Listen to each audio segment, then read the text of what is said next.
In 1949, after the Second World War, the Canadian government began developing the Avro Arrow CF-105, a supersonic jet meant to intercept Soviet bombers that had the potential to reach North American shores. Many experts considered the CF-105's speed, altitude, and aerodynamic capabilities to be unparalleled at the time. However, spiraling costs inhibited potential sales to allies in the Royal Canadian Air Force. As a result, the Canadian government cancelled the project in 1959. 30,000 people were immediately out of work, and all CF-105s and their supporting documentation were destroyed. On July 14, 2017, OEX Recovery Group announced that it had selected Kraken Sonar's Thunderfish autonomous underwater vehicle to conduct the search for 9 CF-105 models at the bottom of Lake Ontario. The 1/8 scale models were launched from the shore to test the Arrow's aerodynamics. They crashed into the lake and have remained there ever since. Last week, OEX Recovery Group announced that it had found one of the models. We caught up with Kraken Sonar CFO Greg Reed to learn about the company's role in the search and to get an update on upcoming catalysts. So this is Marcel. We're at the Raise the Avro event, and I have the CFO of Kraken Sonar Systems, Greg Reed, who actually, their company put the technology onto the AUV, which is looking for the Avro model. So Greg, why don't you just tell our viewers a little bit about the company? Sure, thanks Marcel.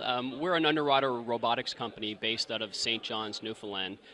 We provide ultra-high definition imaging for underwater items.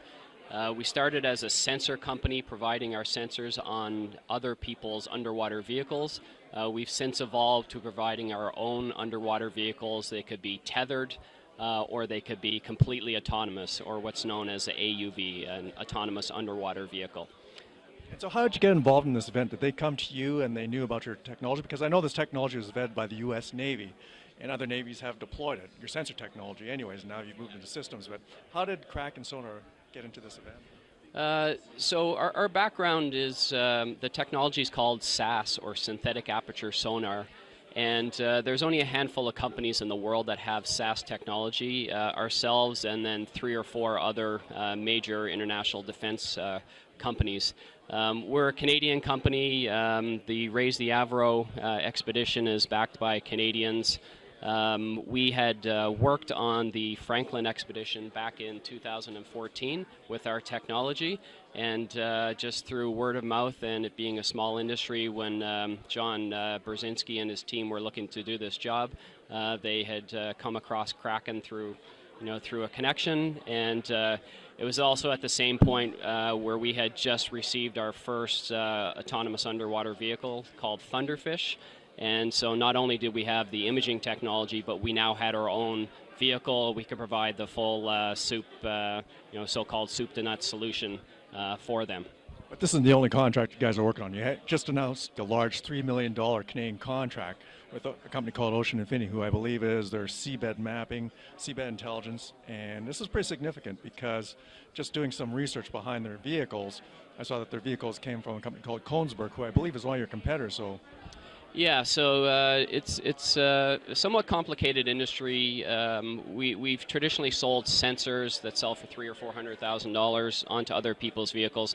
Now we have our own vehicle called Thunderfish, which we will do a couple things. We will sell those vehicles for $3 million plus, but we will also lease them and do jobs like the Avro job, which we call robotics as a service offering.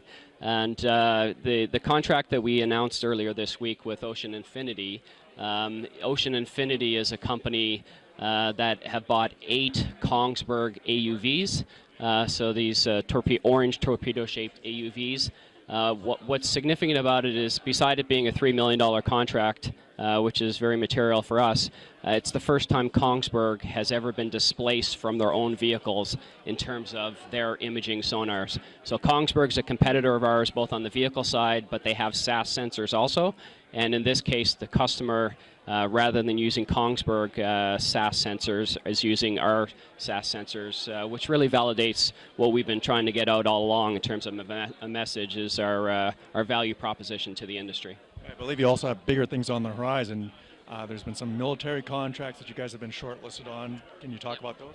Yeah, so historically most of our business has been in the military, so what's called MCM, or mine countermeasures.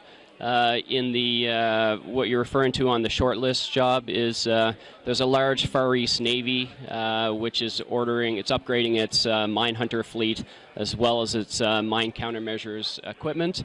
The down select is now down to 2 major international defense companies. We're partnered with one of them, which is a European company.